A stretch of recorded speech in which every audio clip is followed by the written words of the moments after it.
Flowing ad budget on metrics that look great till the CFO sees them, that's bull spend. And marketers are calling it out in Dashboard Confessions. I remember telling my boss, it'll be good for the brand, when leads were slow. Yeah, it wasn't. Cut the bull spend. LinkedIn lets you target by company, job title, and more. Advertise on LinkedIn. Spend $250 on your first campaign and get a $250 credit. Go to linkedin.com/campaign. Terms and conditions apply. Study and play come together on a Windows 11 PC. And for a limited time, college students get the best of both worlds. Get the Unreal College Deal. Everything you need to study and play with select Windows 11 PCs. Eligible students get a year of Microsoft 365 Premium and a year of Xbox Game Pass Ultimate with a custom color Xbox wireless controller. Learn more at windows.com/student offer. While supplies last. Ends June 30th. Terms at aka.ms/collegepc. If fool me, we can't get fooled again. In Dallas, Texas, 3 shots were fired at President Kennedy's motorcade in downtown Dallas. December 7th, 1941,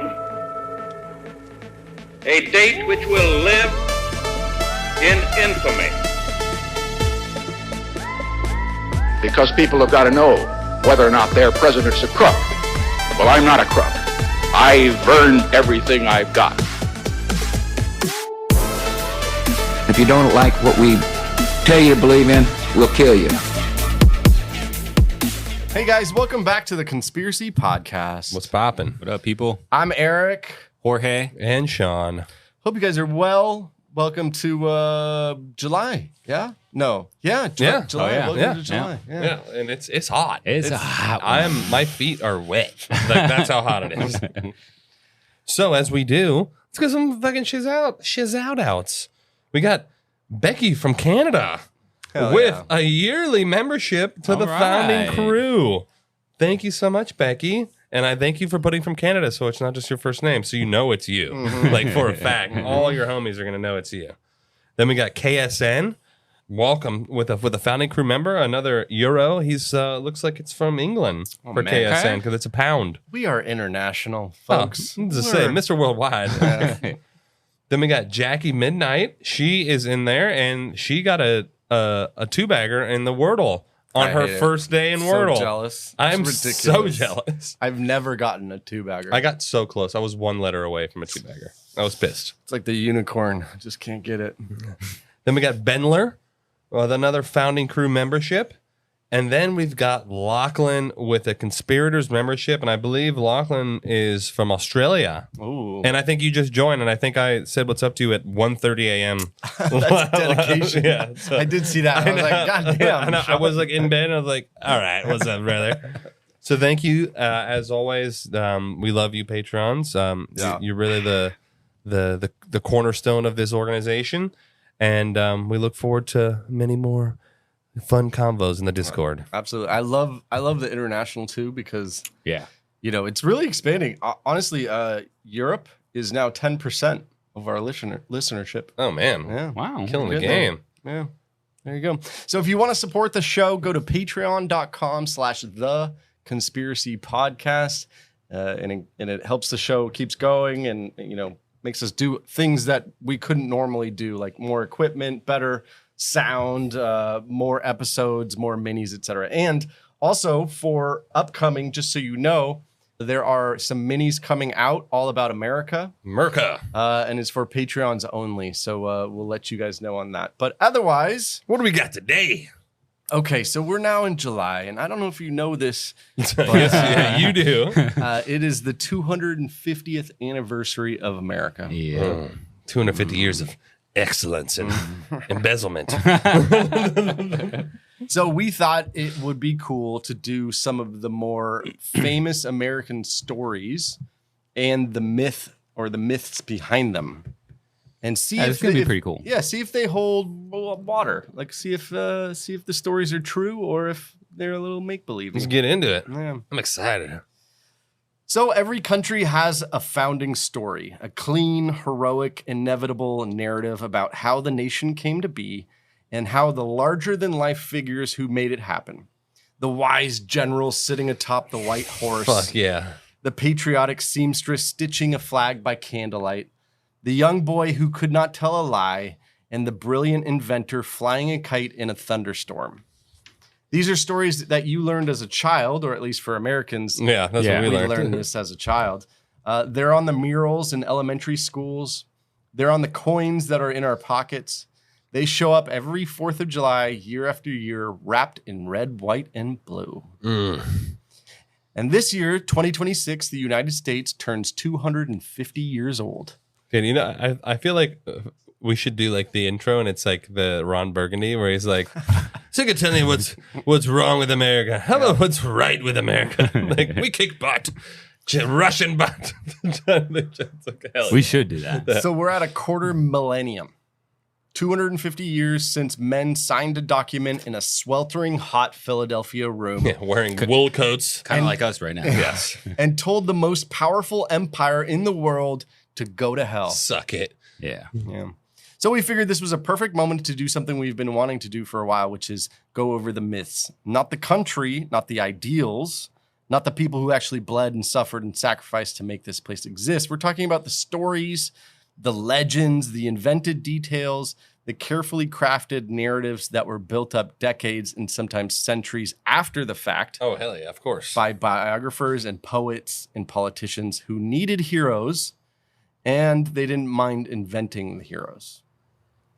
I mean, history's written by the victors. Yeah. Just saying. So let's start with the most famous midnight ride in American history.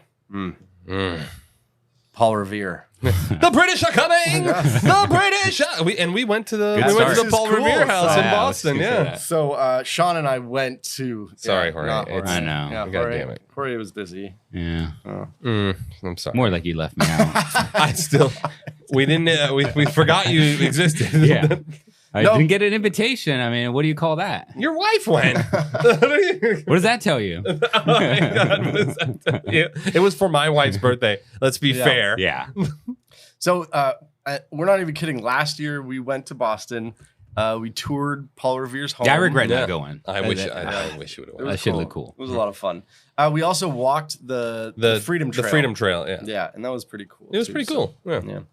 April 18th, 1775. The British are coming. Except they weren't called that at the time, and he didn't do it alone, and he never actually finished the ride. He just stopped, took a break.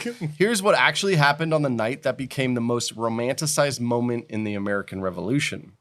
And here's how one poem written 85 years later turned a messy, collaborative, incomplete mission into a myth about a single hero and his horse. So the setup is real. The British Army, or more precisely, the regulars, the professional troops of the Crown, they were preparing to march from Boston to Concord. Their mission, seize a cache of colonial weapons stored there. American patriots got wind of the plan. Someone needed to ride out and warn the militia. 3 men were sent. I did not know that. Yeah, Paul Revere. He was a silversmith. He was a known son of Liberty, which is kind of like a rebel group that was created, and a veteran of previous intelligence missions. He set out from Charleston at around 11 p.m. He rode to Lexington, first where he warned Samuel Adams and John Hancock that the British were coming for them personally. Then there was a man by the name of William Dawes. He set out at nearly the same time, but a different route. He was a tanner, not a silversmith.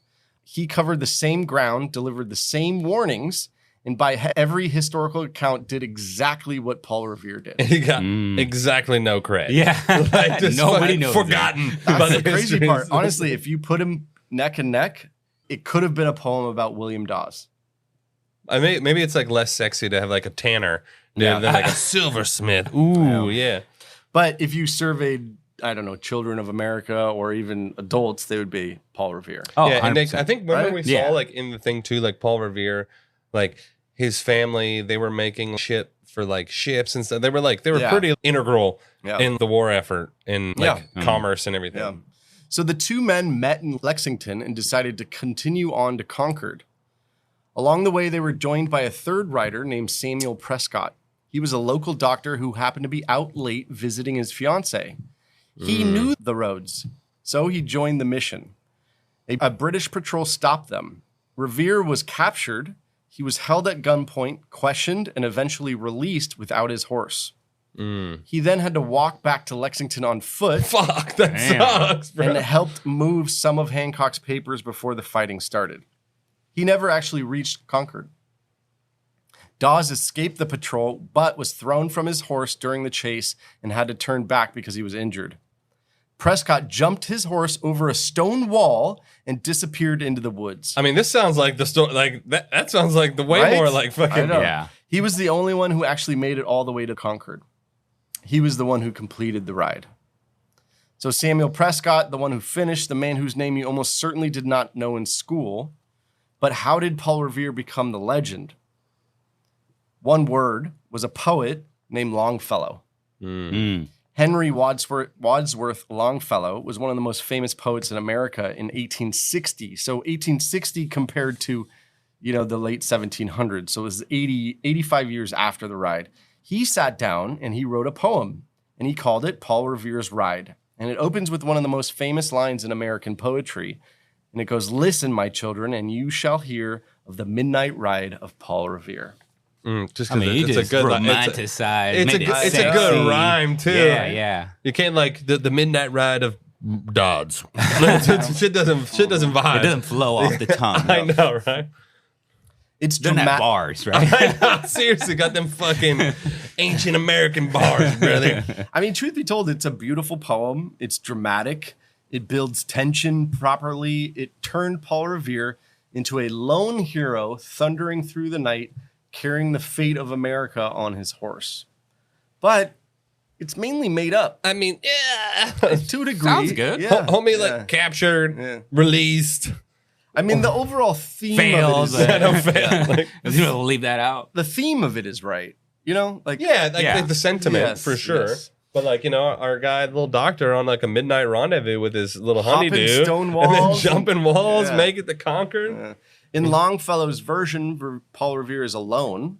He finishes the ride, and he warns every village and farm, and he signal lanterns in the church tower, one if by land, two if by sea, are part of the plan. He's a hero by himself, decisive, and there's even great images of him riding through the town, and there's one if by land, two if by sea kind of thing. It's also from a logistics standpoint. It would be pretty dumb to send one dude. Yeah. Just from a redundancy. That's true. He could get thrown from his horse. There's not and you're traveling at night, you're gonna be exhausted. You could get stopped by patrol. I mean, it would be stupid to send one person. Right. So Dawes does not appear in the poem at all. Prescott does get a half-line mention. Half line? Yeah. It never mentions how Paul Revere was captured. Of course not. It didn't even say that. It probably didn't say. Yeah. It said he finished the ride. So probably that he never got captured. Yes, and it never mentioned that he never actually made it to Concord. Cool. Yeah. So the question then was well, maybe he just didn't know the history, and he wrote a poem. And he was fucking commissioned by the family, wasn't he? Exactly. Yeah. Mm-hmm. He actually had Paul Revere's own account, which in his own account says there were three people. God, what a fucking asshole. Yes. Oh, I crushed it. You don't understand. Yeah, I made it. I made it the whole way, baby. So we shouldn't blame Paul Revere. Paul Revere said that there was three people. Yes. So it wasn't I thought Paul Revere was hyping himself up. I'm the only one. Yes. No, so just imagine it's us three and we do the ride, and then later in my memoir, I'm like, I was by myself. My friends abandoned me. They were too afraid to go on the journey. No, but in reality, he told the true story. Oh, okay. Yeah, and then the guy who wrote the poem decided to condense it just sounds it better. To You have the lone hero. It is. It is more it's more fantastic. Yeah. And imagine trying to describe three individuals in a poem. Yeah, no, it doesn't. You got a lot of line space. There's too much to rhyme. Yeah. Apparently, he had his reasons. It was 1860. The country was tearing itself apart over slavery. The Civil War was 1 year later. Longfellow was writing about unity, about the courage of ordinary Americans standing up to tyranny. Okay. About the founding spirit of the nation. I mean, it would be nice to. I mean, it'd be more unified if there was multiple people standing up. I know, right? No, only one. Yeah, but also that's actually true. Yeah, it is true, but like it sounds better like one guy fighting it, one guy making it. Like it's not like, I don't know, like inspirational, I guess. Yeah, when the one white knight like slays a dragon, it's way doper than like the army just fucking nuke that motherfucker. It almost sounds like he wanted people to stand up. Right. Yeah. If one person can make a stand, you can make a stand. Not really unity. No. Because unity would be like everyone. Us three homies got together and we call it peace. Maybe it's like it's like if one person is willing to do it, like why aren't you willing to stand up for your country? Just a silversmith. A lowly silversmith. Yeah. So the poem was published, it spread, and it was memorized by generations of school children. And Paul Revere became the Midnight Rider. William Dawes was essentially forgotten for over a century. In 1896, nearly 120 years after the ride, a woman named Helen Moore wrote a satirical poem pointing out exactly how absurd it is. She called it The Midnight Ride of William Dawes. Its first line was, "I am a wandering bitter shade, never of me was a hero made." Ooh, damn. She got some skills. Yes. Yeah, I like her vibe a lot more. But as you know, it did not become a classic poem. Well, it's because probably it's already there. Like, it's the original diss track. Yeah. It's like that. It's like the original diss track. Anyways, and that's the there's actually more to the story of there were more writers. They just didn't do the whole route. You know what I mean? Yeah. So, but that's you still see this like even today. Like if a story takes off, like that's just the one that wins. It becomes the truth. Yeah. Okay, so the next one. Well, actually, hold on. Before we jump into the next one, I mean, you get why it happened, but that's fucked. Do you think it was detrimental to anything, or I guess it's just more the two guys got the short end of the stick? They got the short end of the stick for sure. Yeah. But otherwise, what they did was still communicated, right? Well, it was, but like nobody really knows. Like even I didn't really even know. I didn't know. Fucking at all. Yeah. I thought it was just Revere like running it. Yeah. I didn't read when we toured the house. I was just looking. I wasn't actually like reading the cliff notes. I was just like, ooh, look at this stuff. Did they talk about that in the house when you guys were over there? Not in the house. Because in the house Paul. was all about his. It's all about him. Yeah. It was like this was the fireplace that he, whatever. And it was like his family and like what they did, like artifacts and shit. Yeah. They did mention it on the trail, but you would have to stop and read the sign. There's a lot of signs. Yeah, there's a lot of signs. Okay. We also saw like because a lot was happening in that town. We also saw like Ben Franklin's like grandparents' grave. Mm-hmm. It was like random. Oh, wow. I was like, oh, okay, cool. I guess. Like I don't know why. That's impressive. Okay, the next one, and it's the story of Betsy Ross. Ah, okay. Okay. Betsy Ross is one of the most beloved characters or people, I don't want to say characters, in American history. A young Philadelphia seamstress, she was recently widowed, called to a meeting with George Washington himself. Dude, fucking G-Dub, like original gangster. He shows her a sketch of a flag, and it had 13 stars, 13 stripes, and she suggests one small change. Cut the stars with 5 points instead of 6. It'll be easier. Washington agrees. So then she sews the first American flag. Wait, they had 6-pointed stars? Mm-hmm. I know. I was trying to like. What the fuck? I mean, what does that even look like? What the fuck? It looks like an asterisk? Yeah, basically. Almost like. It is a perfect story. It's a patriotic woman, a widow, a humble contribution, and then a founding father, and then a gesture of a small change that turned it into the American flag today. Pretty much story we all know. But there is no contemporary evidence of any of it actually happening. Oh my God. Crazy. They were just like, we need a feel-good story for the people. Mm-hmm. Not a single document from 1776, not a letter, not a diary entry, not a payment record, not a congressional note mentions Betsy Ross or her flag. The Continental Congress passed a flag resolution in June 1777, establishing that design as the official design. Okay. The resolution, though, names no one. No one in the founding era seems to have thought about who made the flag first, or cared, or even wrote it down. To kids, summer isn't just time off. It's time spent building confidence and curiosity. But when school meals pause, millions of kids lose access to the food they count on during the school year. As a neighbor-led network, Feeding America is deeply rooted in every community, ensuring summer meals continue nourishing growth and potential. Your support puts healthy food within reach, fueling the future for kids and their families. Give now at feedingamerica.org/summerhunger.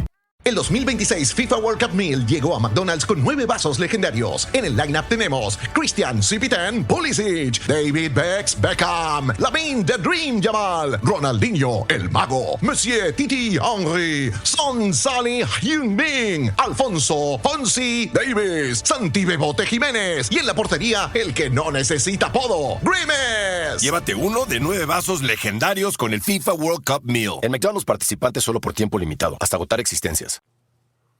Okay. I mean, it's like the Nike symbol. You know that girl that did the Nike? She don't get any credit until Bill Knight. Yeah. Then he, gave her credit. But later. I think it's like at that time, the only thing I can think of that would make sense is, unfortunately, at that time, women totally. They were kind of like that's true.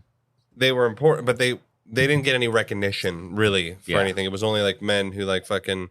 Yeah, ran shit. So maybe that's why, like, it got like brushed under the rug because they're like, what? Yeah, like we did this shit. We're the founding fathers, not the founding mothers here, boys. So similar. Nobody heard of Betsy Ross until 1870. So 100 years. Yeah.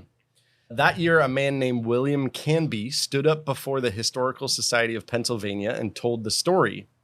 He said that he heard it directly from his grandmother. His grandmother was Betsy Ross. Oh.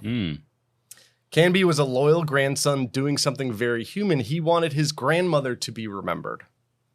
He collected affidavits from relatives. He wrote the story up. It spread. And by the time anyone thought to question it seriously, it was in the textbooks. It was like facts. That's right. But some historians have been skeptical for a long time. Betsy Ross did exist. She was a real Philadelphia upholsterer. She did make flags, and we have payment records of her doing other flags. Okay. There you go. So that, I mean, it's like, if you're building a case, I mean, there's proof that she's made flags before. Also, there is evidence that she knew Washington through their shared church. Okay. Sure. Yeah. You know what I mean? Meaning there was like a connection of like, hey, Betsy. Well, it's also I'm kind of working on a thing. Well, it could also be like, I can also see the other side of it too. It's like, like I saw fucking 50 Cent at the Houston airport. So there's a shared connection of us using the same transit post. Well, no, it would be more like somewhere you go every month. Yeah, I mean, obviously, I'm you know what I mean? playing devil's advocate here. Like, why does everybody take 100 years to tell the story? I know, right? That's a fucking great. That's a great. There was no social media. Yeah, so you couldn't just like rip a post out about it. So the specific story that can be told, the meeting, the design suggestion, etc., and even the first flag, no one has ever found a single piece of evidence to support it. What makes it even more interesting is why this story took hold when it did. 1870 was right after the Civil War. America was in the middle of what's called the Reconstruction phase, trying to put itself back together, trying to reconnect with its founding ideals. Ooh, well, see, then it's like when the propaganda machine gets in play, like we need a unifying event. Yeah. I mean, kind of similar to the... It is. I'm telling you. Yeah, very similar, yeah. And it was a story about an ordinary patriotic woman contributing to the birth of the nation. And, might have been exactly what the kind of myth that the country needed at that time. Yeah. It got written into history, and Betsy Ross, a real woman who may or may not have made the first flag, became an American icon based entirely on the story told by the grandson.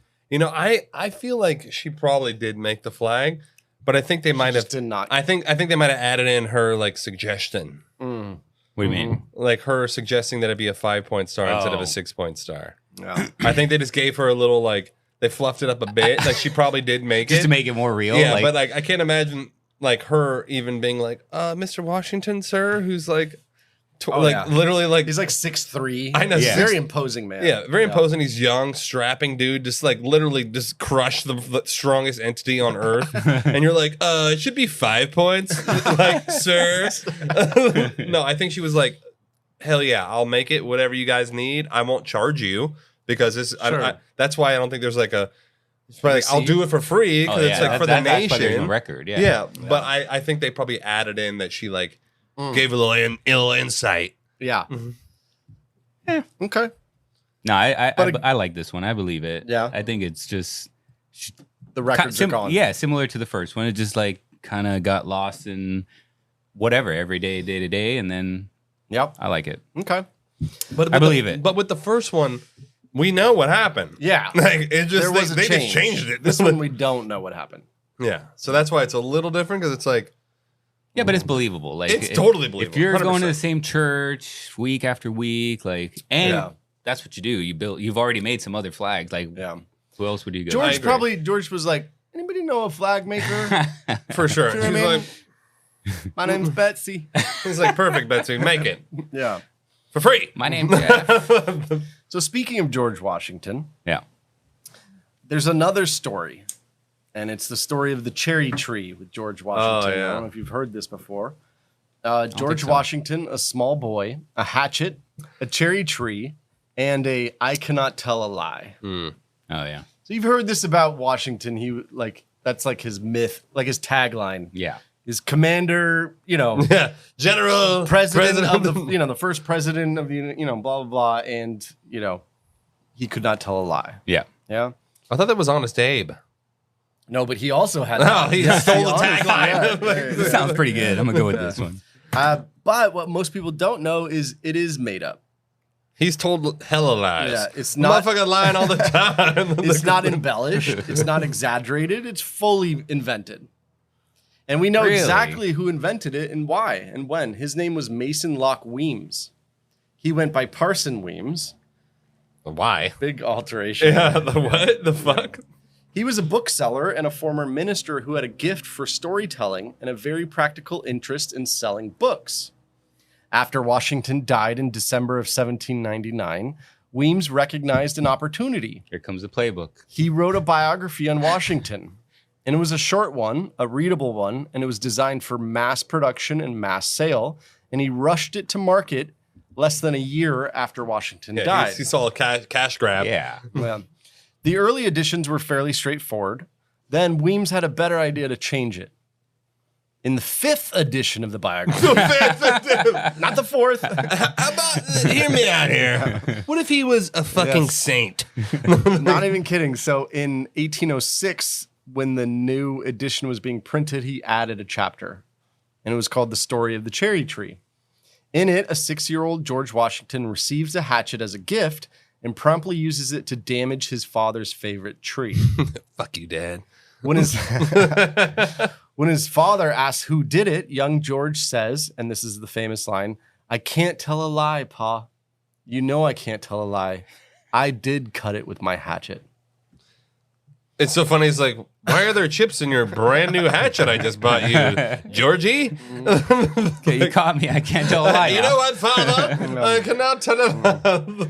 His father was so moved by the honesty that he embraces him and tells him he'd rather have George be truthful than own 1,000 cherry trees.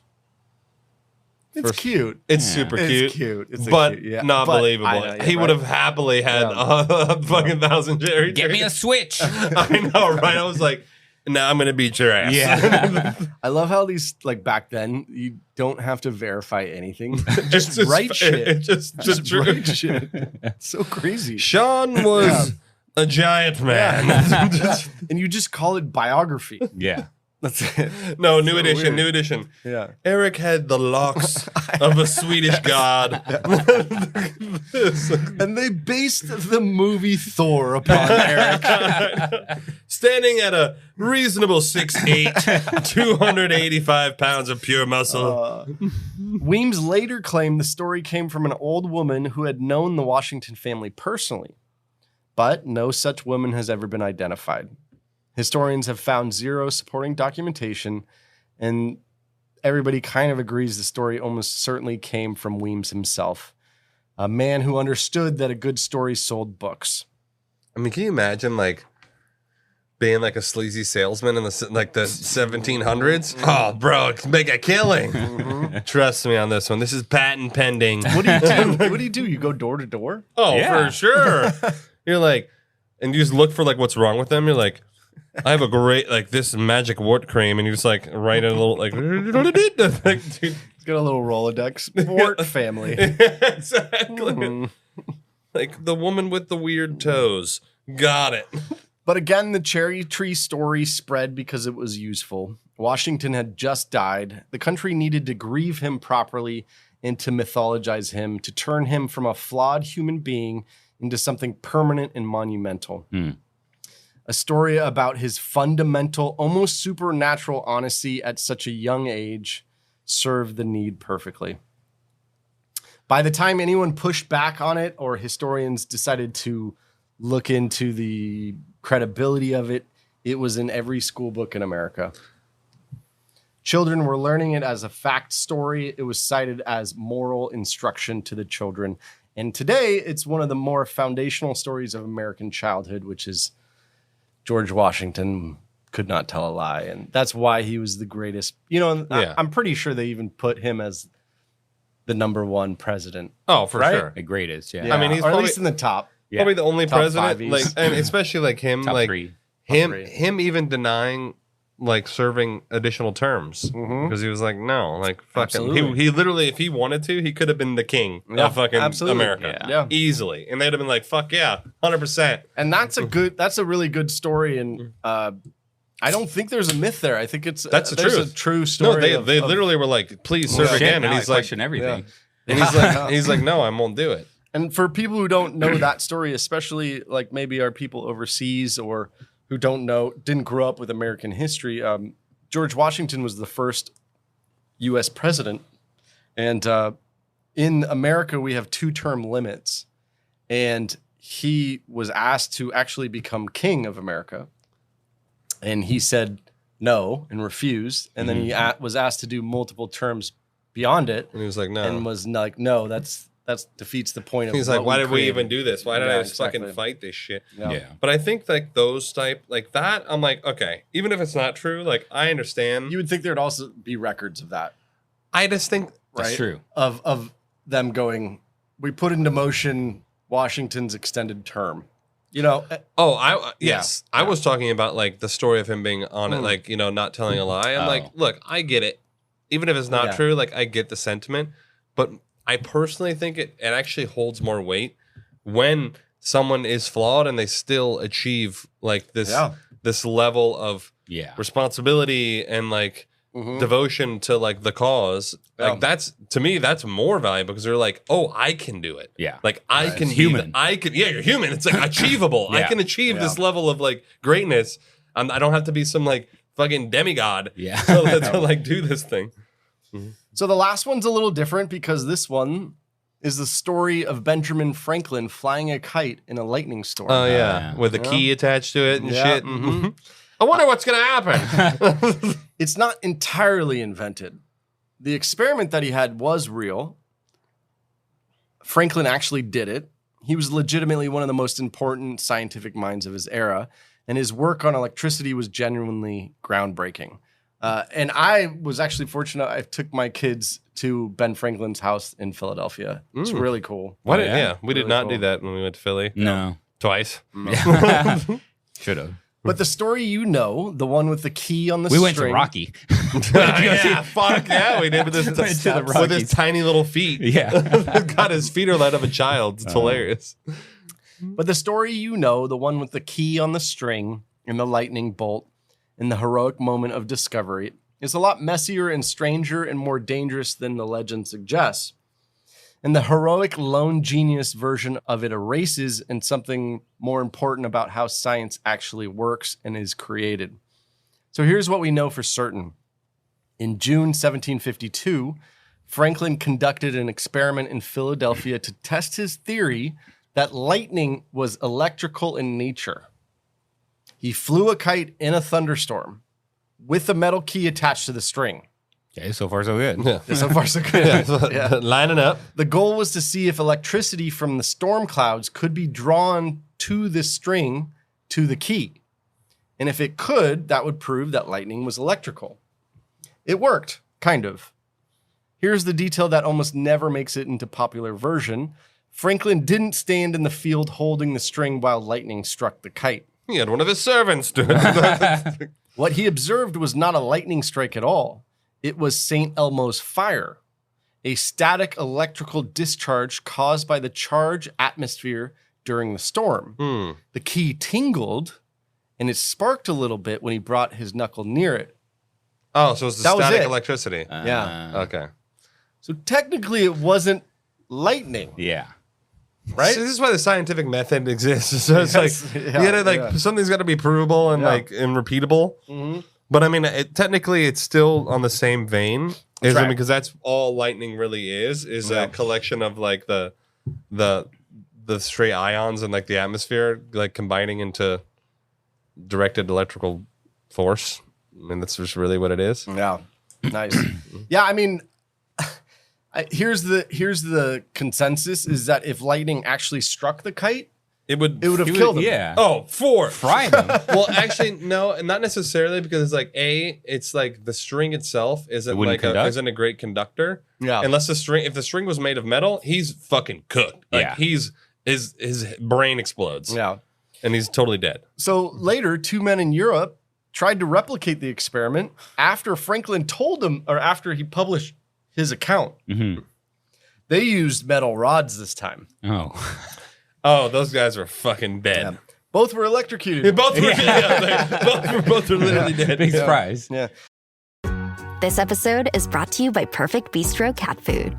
Hey guys, today I'm interviewing my cat about his perfect bistro food. Percy, you seem to be a big Perfect Bistro fan. Care to comment? Totally. What do you like about it? You love the high quality ingredients? And the delicious flavors, of course. Yeah, that makes a ton of sense. Listen to Percy, guys. Visit perfectbistro.com to try it for your cat. This episode is brought to you by San Pellegrino Ciao. A gift from Italy to your home. San Pellegrino Ciao is a flavored sparkling water made with real fruit juice, finished with a pinch of Sicilian salt for a perfectly balanced taste. So which flavor will you choose? Peach, lime, blood orange, cherry, or maybe the all-new limoncello? Crafted in Italy with 0 grams of added sugar. San Pellegrino Ciao. Buy it now. In 1753, George Wilhelm Reichmann, a Russian scientist, was killed by a ball of lightning in his lab, and he became the first recorded person in history to die from an electrical experiment. He's like, trust me, boys, this is going to be... Oh, so the other 2 guys didn't die, huh?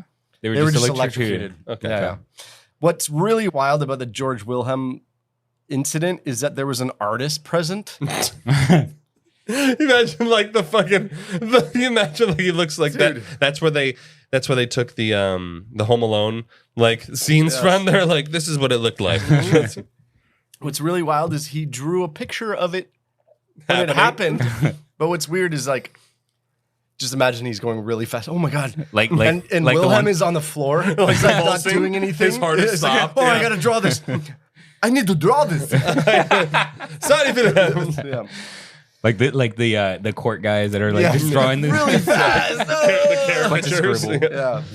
There's also a second thing the legend erases. Franklin's kite experiment proved something, yes, but he wasn't working alone and he wasn't working in a vacuum.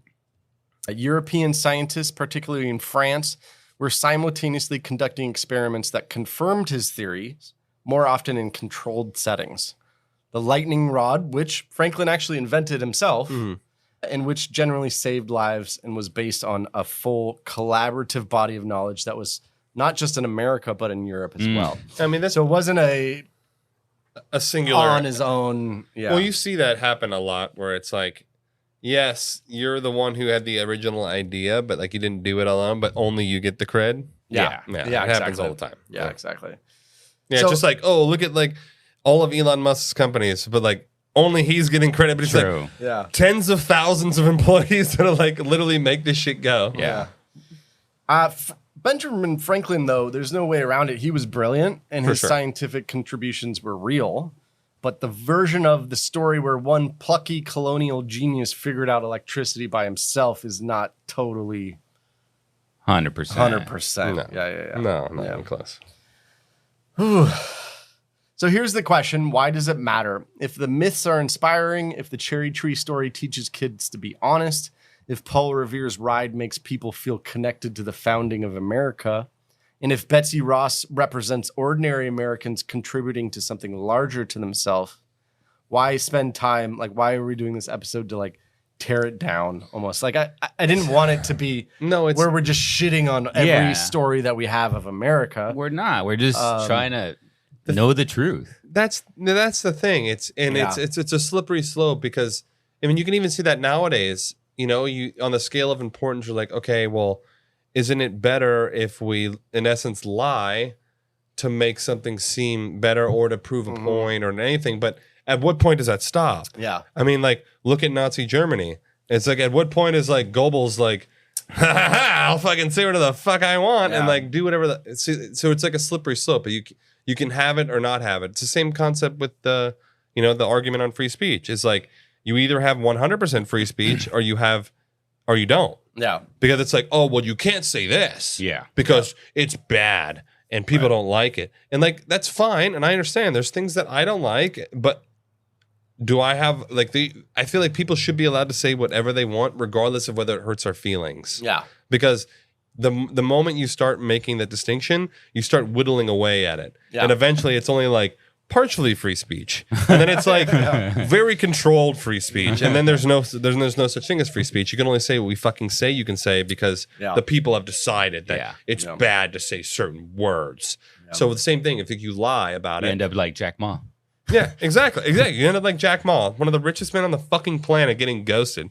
So it's like, at what point are you like, okay, yes, I agree that those stories like are mostly putting out good messages. Yeah. Yeah. But you set a precedent. You set a precedent that it's okay to lie about stuff, and then you have the US government now. It's like, well, yeah, everything kind of changes. Well, it's for your own good. Yeah. Right. We're doing this for your own good because we know better than you. Especially when you live in the time of it. Oh, for sure. Yeah. Right? For sure.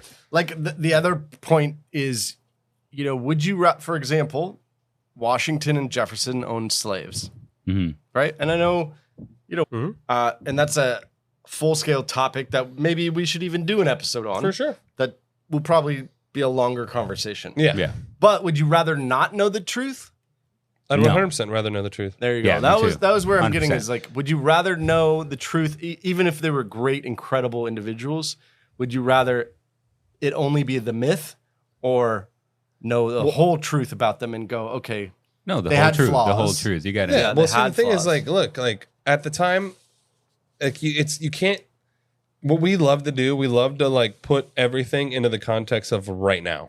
Yeah. You can't. Oh yeah. You can't do that. Like you can't put everything in the context right now. Like choices. it was like you're like a product of your environment. Like people like the whole concept of like nature versus nurture. I mean, I think that obviously nurture is a fundamental part, if not to me more. I think everyone's fundamentally good at heart. But if you're bred to think that this is the way, that this is how things are, this is the way, and it's okay, and this is not actually bad, how would you know? Yeah. Like if you were brought up, let's say you lived in the 1500s and you were brought up that like everyone owns slaves. Like what's the problem? Like we do this. This is how we survive, and this is the right thing to do. How are you to know any better? As a child, you're a fucking you're completely molded by the adults around you telling you what to do. Even now, you're still like, children are molded to Dude, whatever. I mold my fucking kid every day. YouTube molds them too. I'm like hardcore. I'm like, this is like, don't be a dick. Like, be cool. Like, fucking listen to me. Like, so that's what I'm saying. Can you really fault them for something that they were born into? Yeah. It's not like he decided one day, he's like, you know what? Fuck those guys. Let's make them slaves. That's a different story. Right. Then fuck you. Right. Also, all these stories end up being written by somebody else. Oh, 100%. Yeah. So it's not that like they're claiming. Yeah, they're writing their own. Right? That's different. I was honest. Even in the first one, Paul Revere actually told the whole story. story. Yeah. And it didn't even get out that way. Yeah, so we can't blame Paul Revere. I know for writing the truth. For writing that story. Longfellow, 100 years later. Wadsworth. Whatever the fuck his name is. Yeah, exactly. So the founders were real people, complicated, contradictory, sometimes brilliant, and sometimes extremely wrong. The nation they created was a real place, messy and contested from the very beginning, built by people whose names we mostly don't know, shaped by forces no single hero controlled. But I do think that at this moment in the 250th anniversary, I would say, go learn about your country's history. Go learn about America. Yeah. Learn about these heroes that we didn't know about. There's some amazing stories, and even in the wars and all that sort of thing, some amazing people who built what we have today, which is America. So happy birthday to America. Happy birthday, America. Which you see, years. like right now, I'm seeing a lot of foreigners that are coming for the World Cup, and they're making a bunch of videos of like they're like, oh my god, America rules. They love it. Yeah, dude, the Japanese guys are my favorite. I love those guys. Yeah. But you know what? On the other side of it, I go over to Europe. There's some things I fucking love. Oh, it's amazing. It's Europe. beautiful. I love it. Ireland, Scotland, all these places. Canada, I literally tell them all the time. Yeah. I love Canada so much. Yeah, same. It's so incredible. Anyways, so happy birthday to America. We're going to celebrate with you over the next month. We got a series. We actually have a part 2 of this. We're going to talk about more of the national American myths, one of which is Columbus. Ever heard of him? Christoph, even though he was Italian. I don't.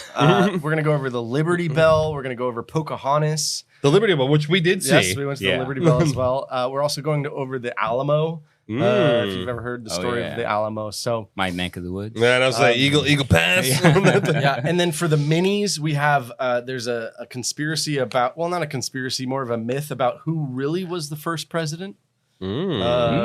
Because there are some paperwork that shows that technically speaking, there was another president. Okay. We're also going to go over the myths of the Wild Wild West. Love it. Mm-hmm. These are minis. These are minis for Patreons only. Yeah. Yeah, sorry. So we'll go over those. Normies, as you can't. Also, we're going to do an episode on the dollar bill. Okay. What the fuck is that eye doing over the pyramid? Hell yeah. And then if you fold it a certain way, you see the 9/11 tower. And there's a dude in the bush. Like, there's a little dude in the bush going. Anyways, yeah, there you go. All right, well, there you go. We'll catch you next time on the Conspiracy Podcast. Nighty-night. What's up, guys? I hope you enjoyed this episode. I want to invite you to join us for our Patreon. So what that is an exclusive membership. We're going to be able to get exclusive discounts, like 15% off on all our merch. And you won't have to listen to these ads ever No more again. ads. Never again. Plus, you're going to be able to access our minis episodes. So that's something that nobody else is going to get access to. They're just short podcast episodes worth about 15 minutes long or so. Yeah. So cool, extra content that you're going to get access to. I know, and all those other suckers are waiting for next Tuesday. You're going to hit some minis up, fill the void. That's right. Instead of, having to wait the rest of the peasants for the next episode. All you got to do is go to patreon.com/theconspiracypodcast and you'll find us. There are many different levels there, all giving different amounts of content. That's right. All right, ladies and gentlemen, nighty-night.